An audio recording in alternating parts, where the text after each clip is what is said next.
I'd like to introduce to you a new model for astrology, specifically with regard to how we think about the zodiac. I call this model the Integral Zodiac because it integrates the astrological concepts very nicely, but we could also describe it as the Kabbalistic Zodiac for reasons that will become clear later on. Almost everyone is familiar with their sun sign, and you probably have some sense of the psychological attributes which that sign supposedly represents. But where do these signs of the zodiac come from? Why are there 12 of them? And why do they map to the personality traits that we've come to associate them with? In this video, I will outline a theory of what the zodiac signs really represent and how they tie together into a kind of logical structure. To begin with, let's go through a quick review of the signs of the zodiac. If we use the tropical zodiac of Western astrology, the signs are divided primarily by the solstices and the equinoxes, with Aries beginning at the spring equinox, Cancer beginning at the summer solstice, Libra starting at the fall equinox, and the beginning of Capricorn marked by the winter solstice.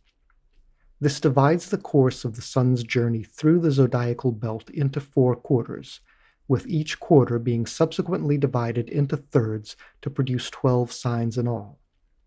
Each of these signs is associated with one of the 4 elements of ancient philosophy. Aries, Leo, and Sagittarius are regarded as fire signs. Gemini, Libra, and Aquarius are considered air signs. Cancer, Scorpio, and Pisces are water signs, and Taurus, Virgo, and Capricorn are the earth signs. In addition to this fourfold division, the signs are also categorized as cardinal, fixed, and mutable. The cardinal signs, being Aries, Cancer, Libra, and Capricorn, are thought of as being forward-looking, signs that tend to initiate action. And this kind of makes sense given that they mark the beginnings of the 4 seasons. The fixed signs, Taurus, Leo, Scorpio, and Aquarius, are more about bringing a stabilizing influence, and they are seen as tending to be more set in their ways. The mutable signs, Gemini, Virgo, Sagittarius, and Pisces, are thought to embody the idea of flexibility and adaptability. Another way of thinking about the signs is to categorize the fire and air signs as positive and the water and earth signs as negative. The terms positive and negative in this context should not be thought of as value judgments. Rather, we should think of them in the same sense as positive and negative electricity. In other words, they are simply complementary energies. Another way to think of them is in terms of yin and yang, or active and passive. The positive signs are often thought of as outgoing or extroverted, whereas the negative signs read as more introverted or inward-focused. It's worth noting that the zodiac signs alternate between positive and negative. This is particularly important because the model of the zodiac that I present here resembles a wheel with the sun at the center, in which the positive signs are the spokes and the negative signs are the perimeter. Now you're probably wondering, what exactly is this peculiar diagram and how did I arrive at it? To answer this question, let me first begin by explaining something that is obvious to seasoned astrologers, but not so well known to those who aren't as deep into the subject. There's a lot more to astrology than just your sun sign. This makes sense when you think about it, because the sun is not the only celestial body that moves through the zodiac. The moon also moves through the zodiac, and so your horoscope also has a moon sign, which is the sign that the moon was in at the moment of your birth. But that's not all. The ancient astrologers also observed 5 other bodies that moved through the zodiac: Mercury, Venus, Mars, Jupiter, and Saturn. All in all, 7 celestial bodies that move through the signs. If you've ever wondered why the number 7 has been regarded as having mystical or occult significance, this is the reason. With the invention of the telescope, we now have 3 more planets which are considered to have a major influence on the horoscope by modern astrologers, and these are Uranus, Neptune, and Pluto. So coming back to the diagram in question, we see that it consists of the 7 celestial bodies of traditional astrology, arranged in a wheel-like structure with the sun at the center, with the zodiac signs being the interconnections between them. But how did I arrive at this particular arrangement, you might ask? The inspiration for this concept is the Jewish mystical tradition known as Kabbalah, and particularly the Kabbalistic diagram known as the Tree of Life. Now, the origins of the Kabbalah are somewhat obscure. We first start to hear about it around the Middle Ages, but Kabbalistic tradition suggests that its roots go back much further. It's really next to impossible to nail down the precise origins of the Kabbalah, as it was passed down primarily as an oral tradition. In terms of the underlying philosophy, it would seem to be a mixture of Jewish theology with other mystical traditions such as Gnosticism and Neoplatonism. The core concept of Kabbalah is known as Ein Sof, which literally means the limitless. This is a conception of God as a creative power so beyond human thought that it cannot in any way be put into words or forms or images. Insofar as the human mind is incapable of putting any descriptive boundaries around it, Ein Sof resembles a kind of nothingness, and yet it is a nothingness that contains all potential within it. This idea of the ultimate reality as being both nothing and everything is a common thread throughout mystical traditions. In Hindu philosophy, it is referred to as Brahma, and Eastern philosophy knows it as the Tao. In the Kabbalistic scheme of things, this limitless creative power of Ein Sof emanates out of itself 10 principles known as Sephiroth, which collectively form the underlying structure of our reality. These principles are known in the Hebrew language by the cryptic names Kether, which means crown, Chokmah, meaning wisdom, Binah, understanding, Chesed, mercy, Geburah, strength, Tifereth, beauty, Netzach, victory, Hod, glory, Yesod, foundation, and Malkuth, kingdom. Now, at first glance, these names all seem a bit abstract and certainly not very descriptive, so they can't simply be taken at face value. What these 10 principles actually represent is indeed part of the mystery of Kabbalah. So how can we begin to understand and interpret these 10 Sephiroth?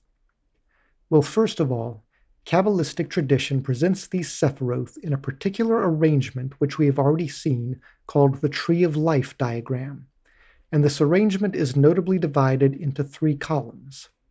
At the top of the tree we have a triangle consisting of Kether at the apex and Chokmah and Binah beneath it.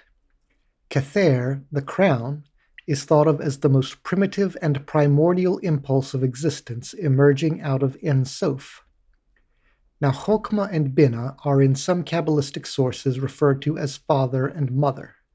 So we see here at the top of the tree a kind of yin-yang polarity emerging out of primitive existence, and that polarity is balanced and mediated by the neutralizing energy of Kether.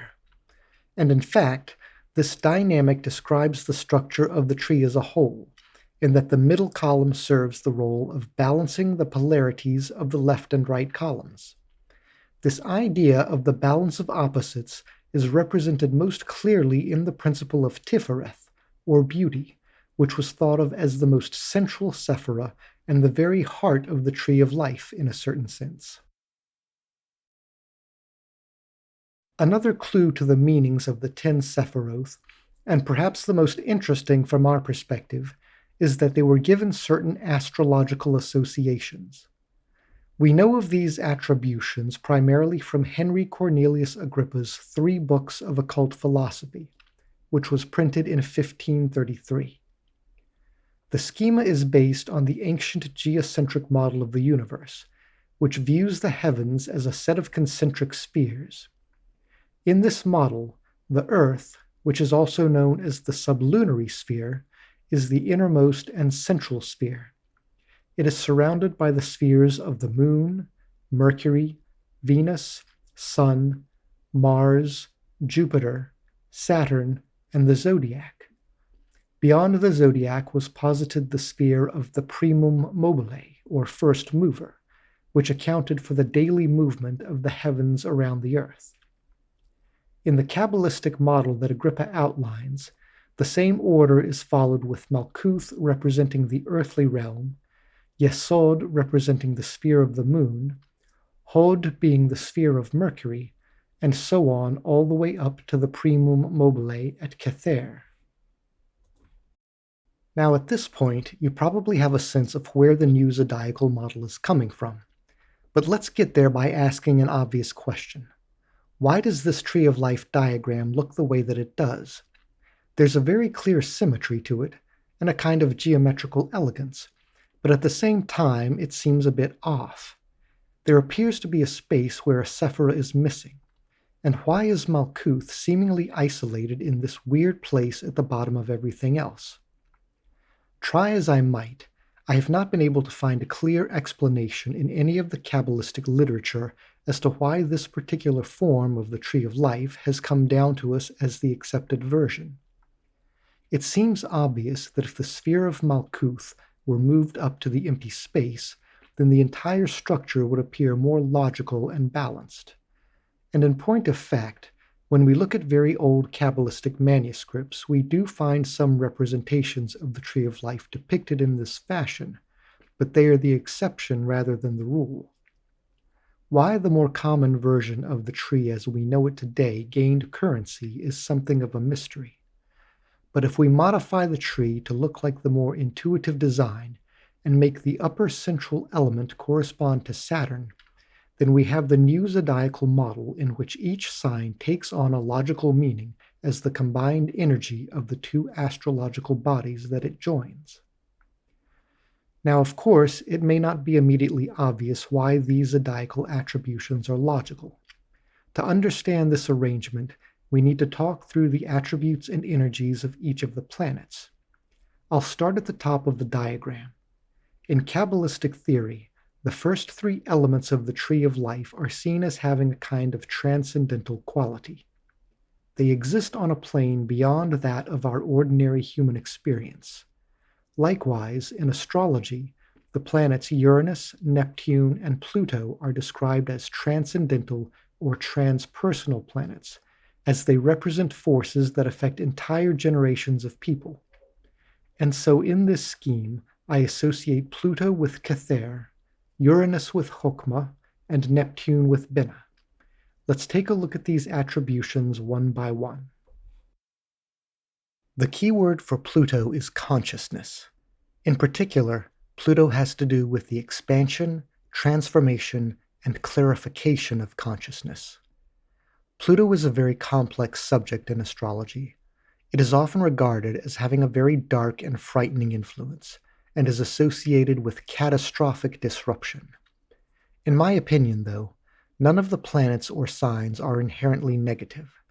Rather, their energy can manifest in positive or negative ways depending on whether or not we understand how to integrate them properly into our own experience. Pluto's underlying impulse is to show us the way to enlightenment, but this inevitably involves tearing down the false structures and attachments of the ego. If we have resistance to enlightenment and cling to our false narratives, then Pluto can make this a very uncomfortable experience. But if we are willing to let go of our attachments to that which no longer serves us, then Pluto brings liberation. Uranus represents the primal creative urge that sets the universe in motion. The key words for Uranus would be movement, energy, change, and renewal. It also represents time, insofar as time as a concept really only makes sense in the context of change. Uranus also represents the energy of excitement. It is the primal energy that moves us forward to experience new things and to create new ideas. Neptune embodies the idea of space, but we have to understand space in its deepest, most mystical sense. We must think of space not as a mere emptiness, but rather as the fabric and the matrix that ties everything together into a seamless whole. Space is the formlessness out of which all forms emerge and to which they return. In this sense, space is the primal substance that gives birth to everything, the cosmic mother. Neptune is known for bringing about the kind of mystical experience in which we feel a sense of oneness with everything. This experience is marked by a dissolution of boundaries in which we merge with the all, and it is in this state of permeability and profound openness that psychic experiences become available to us. Collectively, these three principles constitute the underlying Trinitarian basis of existence. Uranus and Neptune are the primordial yin and yang, the active and passive principles. Uranus is the archetypal principle of energy and dynamism, while Neptune provides the field of possibility in which that creative impulse can play out. This polarity between the active and passive principles, mediated by a third principle, is important to understand because it will be reflected in the other Sephiroth as we go down the tree. With Saturn, we have the principle of consistency or stability.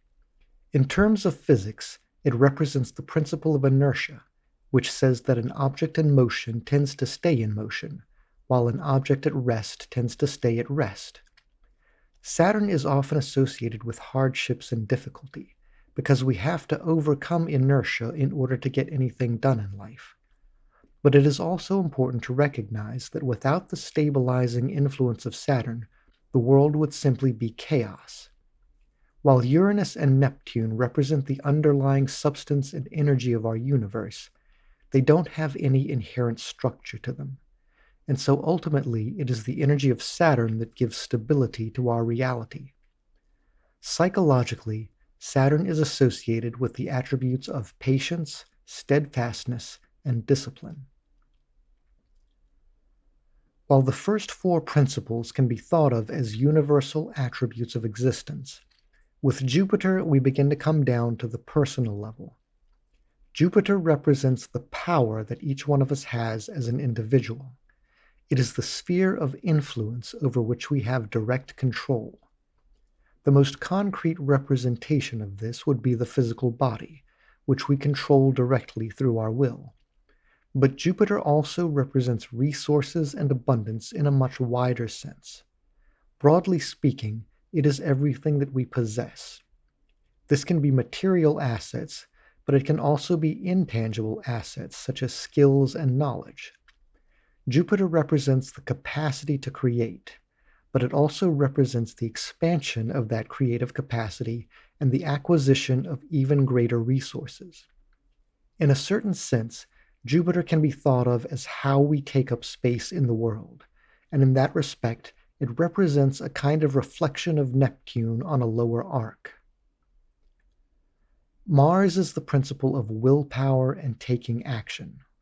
It represents the implementation of what we choose to do with the resources that we possess. If the key phrase of Jupiter is I have, then the key phrase of Mars is I will. We can see here that Mars is the active principle to Jupiter's passive principle, just as Uranus is the active principle to Neptune's passive principle. They represent dynamic energy and supporting substance at the level of individuality. Mars can also be seen as the principle of courage, authenticity, and independence. It represents the determination to follow one's truth rather than follow the herd. The sun has a special significance in astrology. If we think of the individual as a collection of thoughts, emotions, drives, and impulses, the sun represents the force that binds all of these elements together into a meaningful whole.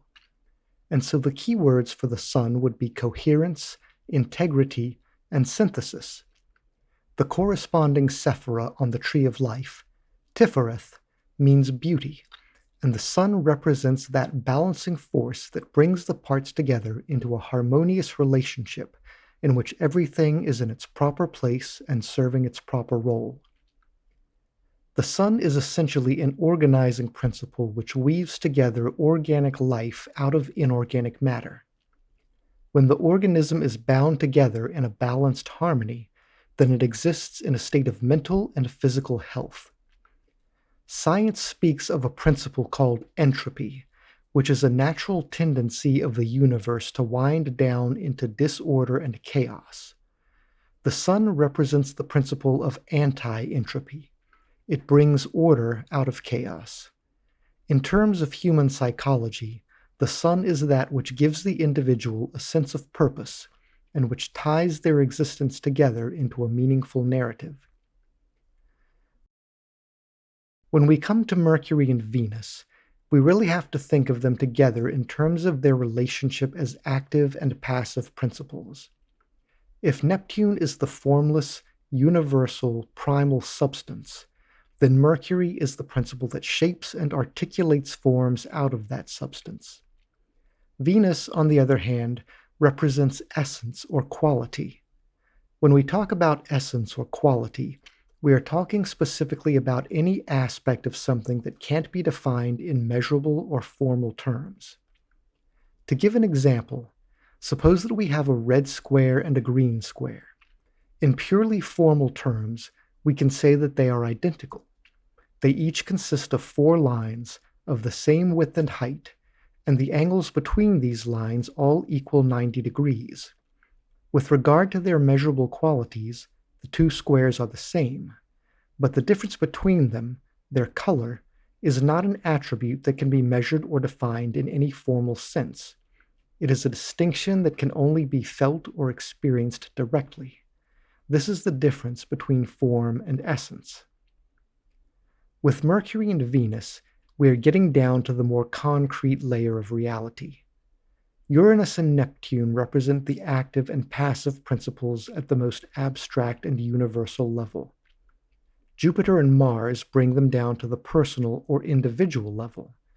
But Mercury and Venus take these principles to the level of concrete ideas and, by extension, material reality.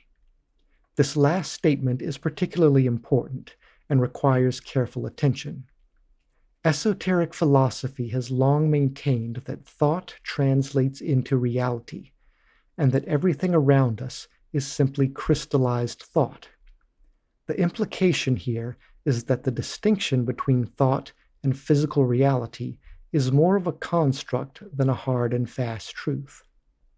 Traditional astrology would tell us then that Mercury represents our ability to articulate ideas, to communicate, and to give definition to our plans and activities. Venus, on the other hand, is more about what we feel, the passion that we bring, and the aesthetic experience that we have of the world around us. If Mercury and Venus can be loosely thought of as straddling the line between thought and physical reality, then how exactly do we define reality? What is the difference between a stone that I visualize in my mind and a stone that is actually right there in front of me? The answer is that the so-called real stone has a certain kind of impact that the imaginary stone does not. We can think of it as a thought form that has acquired a certain degree of density, such that it manifests in a way that is tangible and palpable. This is the attribute that is represented by the moon. When a thought form is invested with this lunar density, it acquires a certain forcefulness that has the power to affect us both physically and emotionally. Astrologically, the moon is a very complex idea to wrap our heads around. In terms of human psychology, it represents that part of our psyche by which we adapt to the physical world around us, and which gives us the ability to ground ourselves in our environment. In that sense, it is associated with the subconscious and the animal instincts. Now that we've seen a high-level overview of the planetary energies, we can start to put together the meanings of the zodiacal signs. Let's begin with Aries. Aries is the connection between Mars and the Sun, and so we can think of it as representing focused will. Aries is known for taking a very direct approach in whatever it does. There is nothing wishy-washy in the way that Aries moves towards its objectives. Remember that the Sun represents the principle that ties the physical and psychological elements of the individual together into a unified sense of purpose. When we combine that with the action orientation of Mars, we have a complete alignment of all of our energies in the one-pointed pursuit of a goal. Taurus, on the other hand, is the combination of Mars with Saturn, and this gives us a will that is persistent and tenacious. Aries is often associated with short-term bursts of energy, but Taurus is patient and in it for the long term. The slow but steady determination with which Taurus moves gives it a quality of being grounded in the moment, and so it is known for having an earthy and sensual disposition, with an appreciation for material comforts and experiences. Getting a read on Gemini is a bit more complicated. It is known for being a very mental sign, and the connection here between Saturn and the Sun implies logical structures and patterns of thought. If we think of the raw experience of the world around us as just a chaos of sensory impressions, then Gemini represents the mental faculty that weaves these impressions together into a narrative structure that we can make sense out of.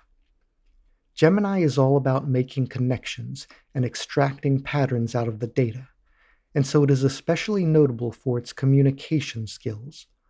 There is, however, a certain kind of cool detachment with Gemini that it inherits from Saturn, and so it has a reputation for approaching everything with a kind of superficiality that avoids any emotional depth. Cancer is the connection between Saturn and Jupiter, and so it naturally represents the ideas of security and protection of one's resources. This is why Cancer is considered the most domestic sign. The home is a place where we can feel both safe and provided for, and the nurturing quality of Cancer gives us a space in which we can emotionally process the experiences that we gather from the outside world. It is worth noting that Cancer's protective instincts tend to be somewhat insular and focused on its inner circle, and so Cancer is known for having strong attachments to family, tribe, and homeland. With Leo, we combine the grandiosity of Jupiter with the radiance of the Sun, and so it's no surprise that Leo embodies an element of showmanship. Leo enjoys being the center of attention.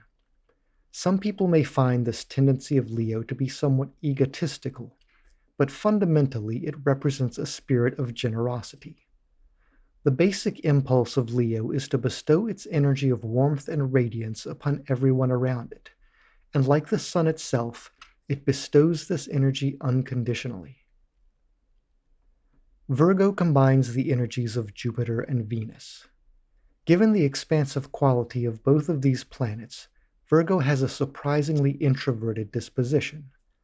But remember that one of the attributes of Jupiter is control, and Virgo exercises this control towards the pursuit of a kind of aesthetic purity. And so the key words of Virgo are refinement, perfection, and purification. Virgo aims for a distillation of the pure essence of whatever it is trying to accomplish. Despite the name of this sign, there is actually a great deal of sexual energy connected with Virgo, but this energy is often expressed through a form of sublimation.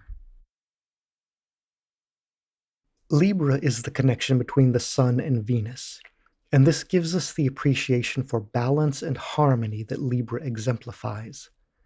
Libra strives to bring beauty to its surroundings by promoting harmonious relationships.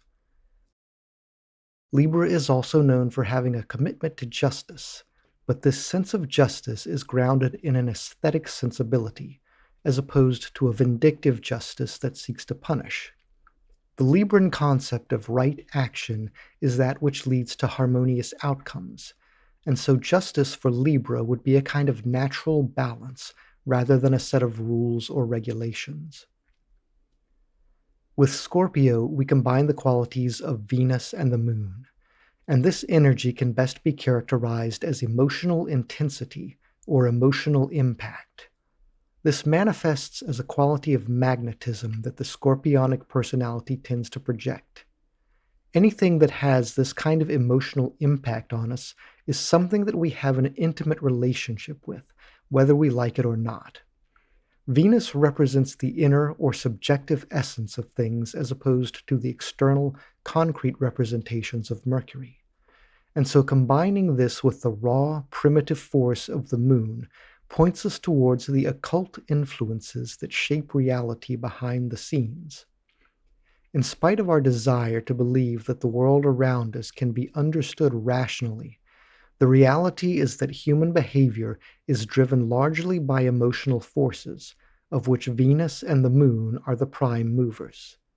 Scorpio is keenly tuned into these emotional energies, and so it possesses a naturally penetrating insight into human psychology and human behavior, as well as an ability to read the power dynamics in human interactions.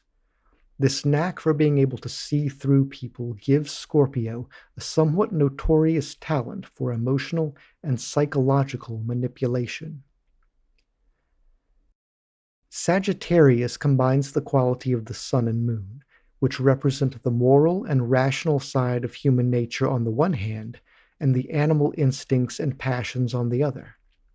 Thus, it is aptly symbolized by the centaur, a hybrid creature that is both man and beast.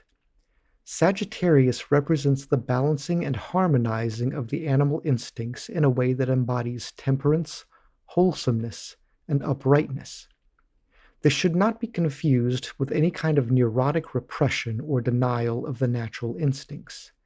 Sagittarius is in fact fully engaged with enjoying the pleasures of life, but in a way that is well balanced and never excessive or self-destructive.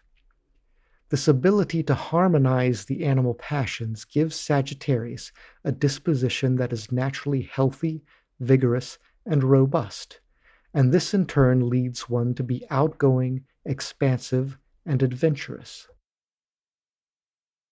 Capricorn is the connection between Mercury and the Moon. Think of this as form combined with force, which equals materiality and the impact of material things. Capricorn is, in a way, the most materialistic of the signs. This doesn't necessarily mean materialistic in the sense of being acquisitive or focused on wealth and possessions. Rather, Capricorn tends to see the world in terms of concrete and practical outcomes. The combination of form and force is what defines boundaries, and so Capricorn is focused on learning how to navigate limitations and rule systems. This gives Capricorn a natural inclination towards strategic thinking. In terms of values, Capricorn is associated with having a solid work ethic, and above all, Capricorn appreciates work that produces results of lasting value. Coming now to Aquarius, we have Mercury, which represents the world of appearance in all of its diversity, and the Sun, which represents integration and unity. And so the intersection of these two principles represents unity in multiplicity. Aquarius has a strong desire to tie everything together, both intellectually and practically. This gives it a natural inclination towards scientific understanding, but there is also a deeply metaphysical leaning to Aquarius which tends to go under-recognized.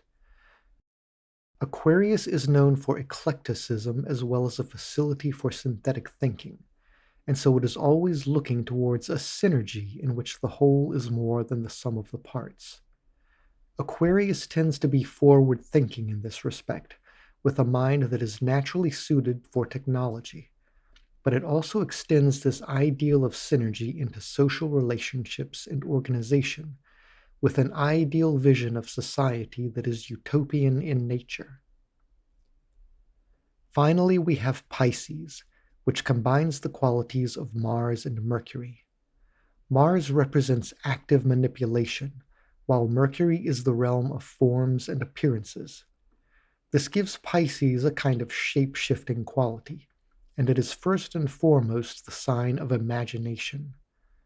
Pisces is known for having a chameleon-like presentation, with the ability to adapt to its surroundings and mirror those around it. It has a reputation for indulging in daydream and fantasy, and its nebulous boundaries between truth and fiction can often spill over into delusion. Nevertheless, Pisces plays an important role as the visionary and prophet, seeing possibilities that others would never think to imagine. Pisces also has a strong connection to magic and the occult, as it is tapping into a realm in which reality becomes fluid. So this concludes then our introduction to the Integral Zodiac, and I hope that it gives you some food for thought and stimulates insights into the deeper nature of astrology. What we've covered here is only a high-level overview of the subject, however. The ideas and the concepts that I've talked about here are part of a theoretical system that I've spent many years refining, and I go over all of this in much more detail in my new book, Unlocking Kabbalah, a new synthesis of astrology, tarot, and the tree of life. In this book, I dive deep into the mystical and philosophical insights that tie this system together. If you found this video intriguing and thought-provoking, then you should definitely give it a read. In the meantime, I appreciate you checking out this video, and hopefully you'll find a wealth of interesting ideas to take away from it. Thank you.